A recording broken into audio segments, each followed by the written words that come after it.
هدف درس امروزی ما شما تایپس آف کویری هستن که ما شما انواع مختلف کویری ها داریم. سلکت کویری، تیبل، میک تیبل کویری، اپند کویری، اپدیت کویری و همچنان دیلیت کویری که در عموما البته اینترفیس یا گرافیکال کویری ها هستن که ما شما بخواید توسط آپشن ها اجرا. فرحال یک تیبل داریم ایتمز، ماوس، کوانتیتی، توتال.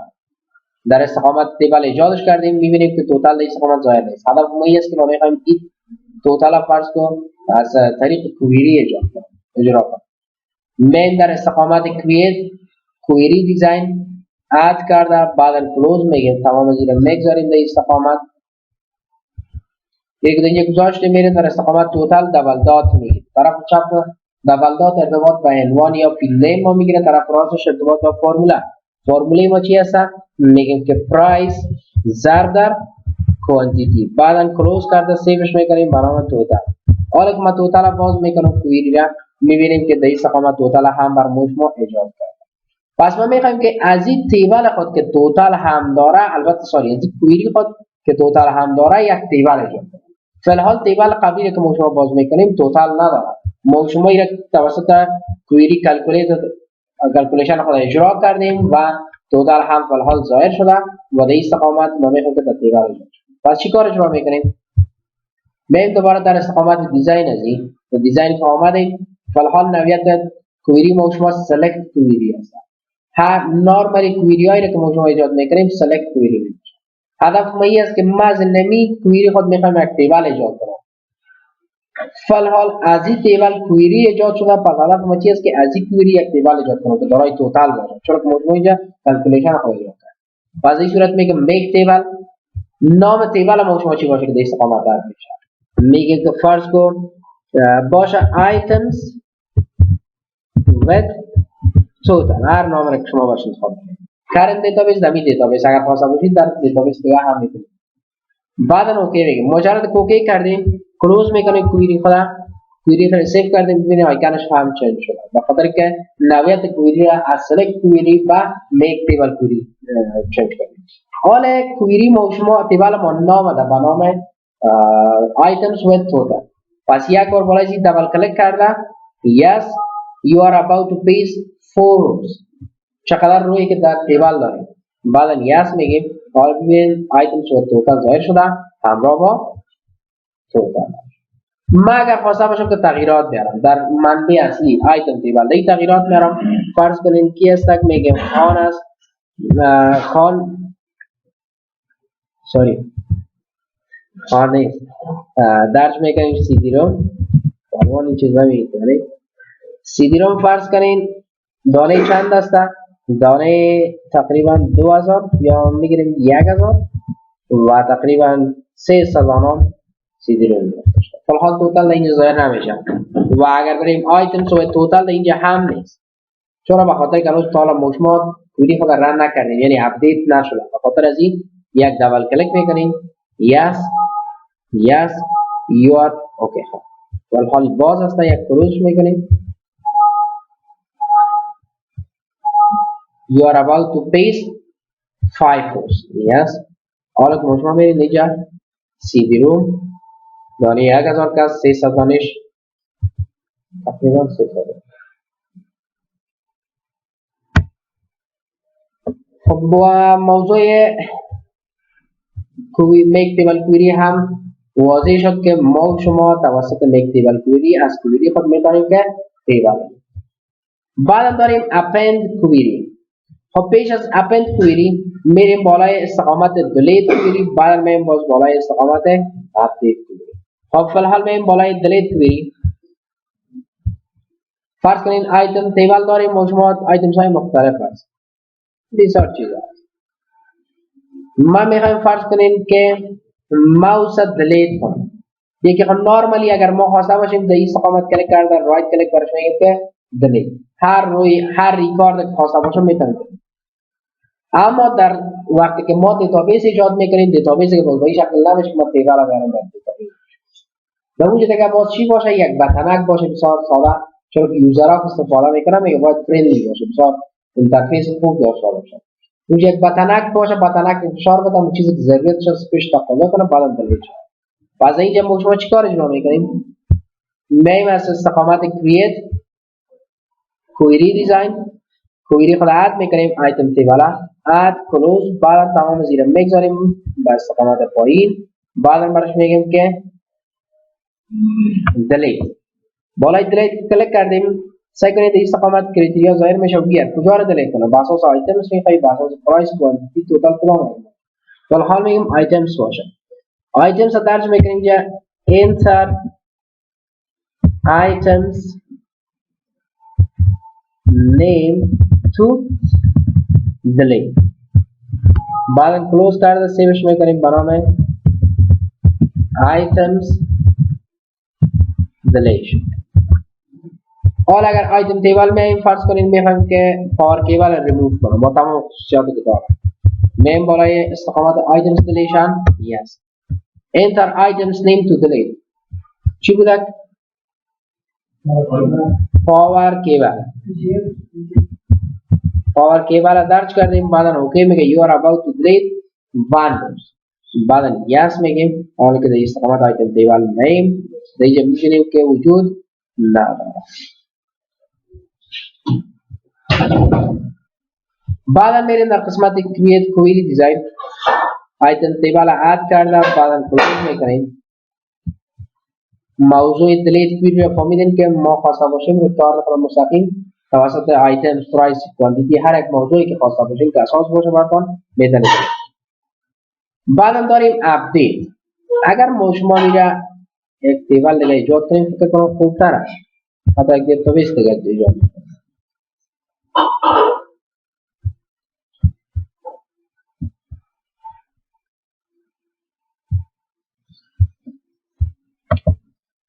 خب یک تیبل ایجاد میکنیم، یک کرییت کوئری تیبل دیزاین.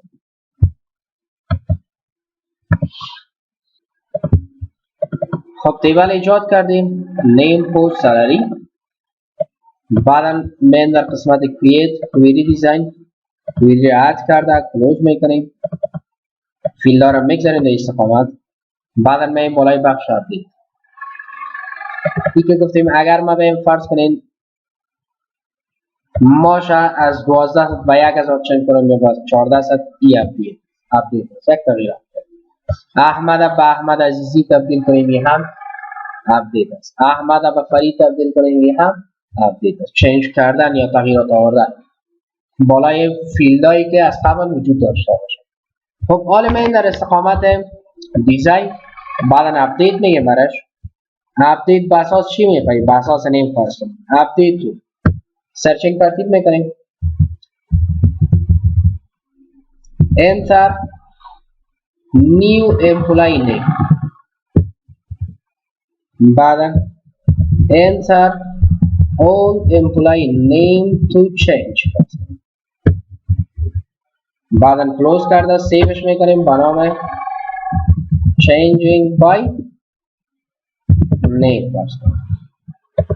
میخوایم چنج کنم صبور و غفور فرض کنم. من در استقامت changing by name yes enter new employee name. employee name البته employee که جدید آمده نامش رو داشته میگیم کی هستک؟ غفور است. اوکی میگیم enter old employee name to change. قبلا کی بود؟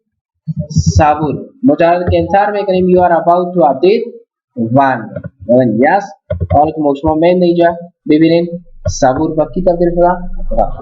خب صبور خب البته چنج شد به غفور، اما فرض کنید کارمند که از قبل می باشن نسبت به کارمند جدید که میگیریم طبعا ماشش فکر همون چیزا می باشه تغییرات ما مثلا 1800 ماش کارمند فعلی هستن البته از قبلی بود و حالا که شما کارمند جدید میگیریم ماش فرض کنید 1800 نیاده یعنی در ماش هم باید تغییرات کرد. باز این صورت حال نورمالی که شما بریم تنها نیمش چنج کرده میکنیم. ما میخوام که البته خود سالریش هم چنج کنم. باز من در استقامت کوئری دیزاین اد بعدا کلوز تمامش هم میگذاریم اینجا. بعدا من در استقامت اپدیت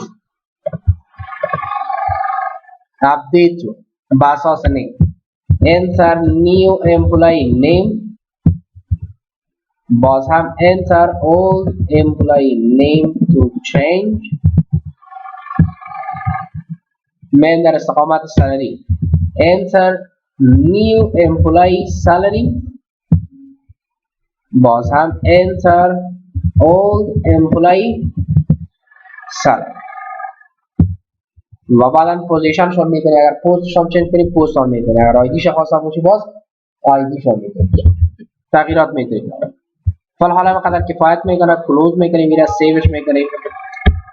changing by name and salary بود، پست انتخاب کردیم اینجا. خیر رینیم میکنیم از پست salary.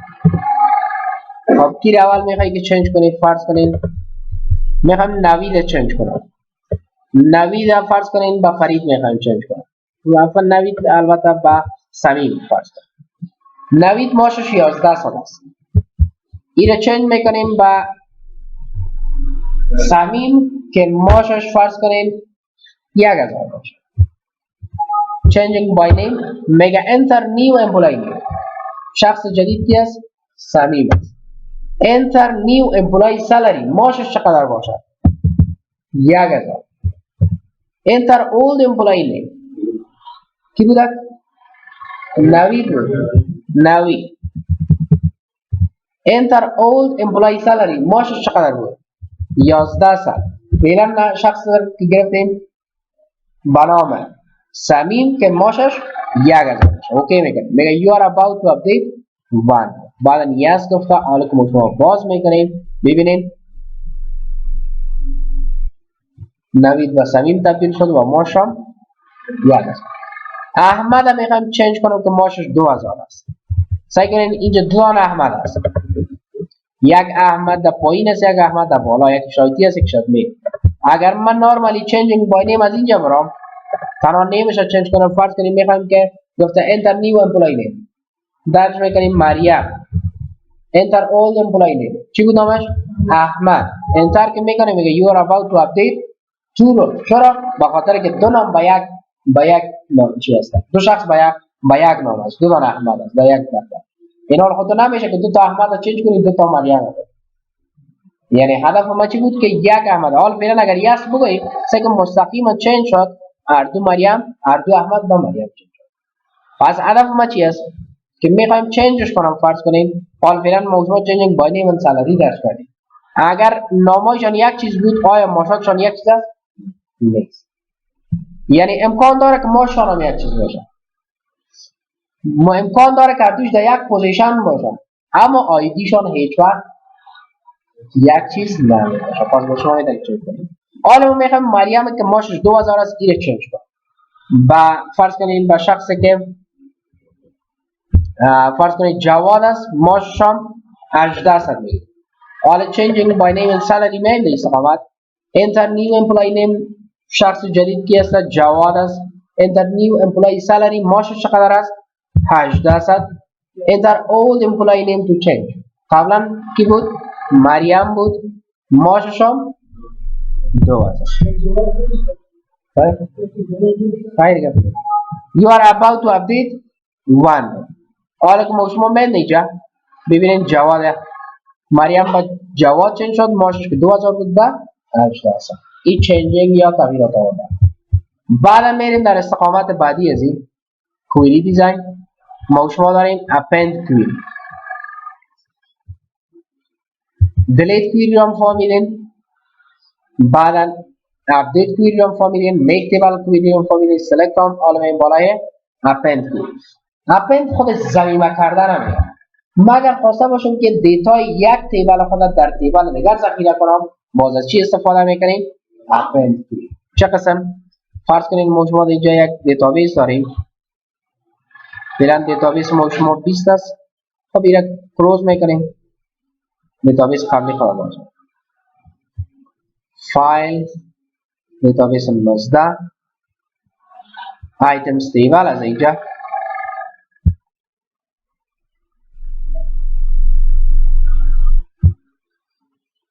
فرض کنید یک تیبل دیگه ایجاد میکنیم که تمام هیدنگ های ضمیر داشته باشه. من در استقامت ایتمز تیبل یک کپی میکنیم میره کپی که کردیم بعد برش میگیم پیستش کن. استراکچر آنلی تنها ساختمانش یا فیلداش برات بیاره.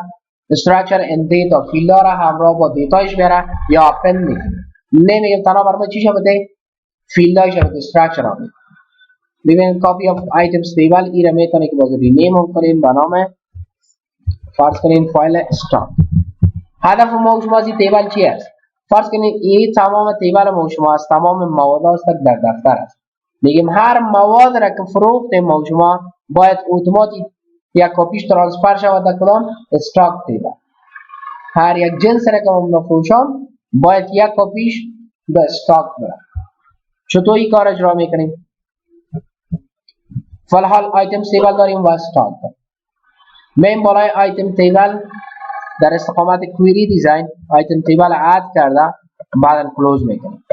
تمام زیر میگذاریم در استقامت این گذاشتیم میریم بالای اپند کویری میگم ضمیمه شود در کدام کویری؟ کویری که به نام چی است؟ استاک است. بعدا اوکی میکنیم. اوکی کردیم من در استقامت کریتریا با اساس نمبر میخوای ترانسفر کنی با اساس آیتمز میخوای پرایس کوانتیتی هر یک چیزی بگیر. شما میتونید که با اساس نمبر بگیرید یا با اساس آیتمز هست خواستم چه آیتمز بگیریم. میگیم enter items to فرض کنین transfer into stock بعدم قوس بسته کلوز میکنیم transferring data into stock. اور که من بالا که در استاک چیز است نیست اما در استقامت آیتم تیبل که مشما زیاد شده. من میخوام از این دو استقامت میکنم. چرا؟ میگم یک کپی ویژیکیبل باید استاک کنه. چرا که من ویژیکیبل فروخته transferring data میل yes enter items to transfer into stock چی است؟ فرض کنید درج میکنیم که VGA کیبل بعدا اوکی بعدا you are about to append one row yes और دستاک میریم میبینیم که ویژیکیبل یا کپی اینجا ظاهر شد.